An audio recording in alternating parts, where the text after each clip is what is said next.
मेरे पिता ने भले ही गाड़ी बंगला करोड़ों की दौलत ना कमाई हो, लेकिन हमें कभी गलत रास्तों पर जाने नहीं दिया।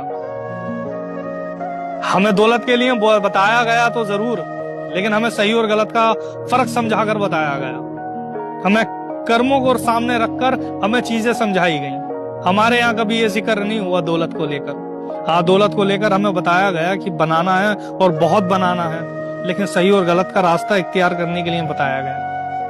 हर चीज में सही और गलत। जिन औलादों के माँ बाप उन्हें नहीं बताते कि सही और गलत क्या है, अक्सर उनकी जो औलादें हैं फिर उन्हें सही और गलत का फर्क नहीं समझ पाती, और फिर कहीं ना कहीं उनके साथ भी अनहोनी होती है, गलत होता है उन माँ बाप के साथ। और कहते हैं कि हमने कहाँ गलती कर दी। तो गलती कर दी, तुमने अपनी औलाद को सही और गलत नहीं बताया, तुमने अपनी औलाद को नहीं समझाया कि बेटे हलाल और हराम क्या है। वो बताना जरूरी था, वो तुम्हारा तुम पर फर्ज था।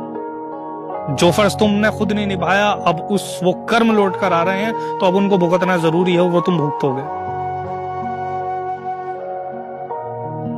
मेरे पिता ने भले ही गाड़ी बंगला करोड़ों की दौलत ना कमाई हो, लेकिन हमें कभी गलत रास्तों पर जाने नहीं दिया। हमें दौलत के लिए बताया गया तो जरूर, लेकिन हमें सही और गलत का फर्क समझाकर बताया गया। हमें कर्मों को सामने रखकर हमें चीजें समझाई गई।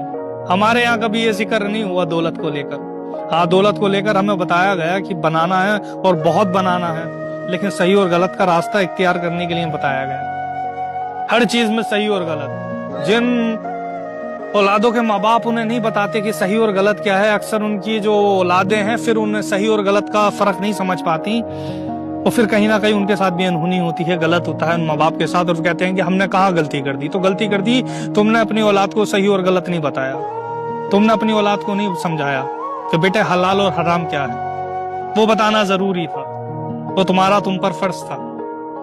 जो फर्ज तुमने खुद नहीं निभाया, अब वो कर्म लौट कर आ रहे हैं, तो अब उनको भुगतना जरूरी है, वो तुम भुगतोगे।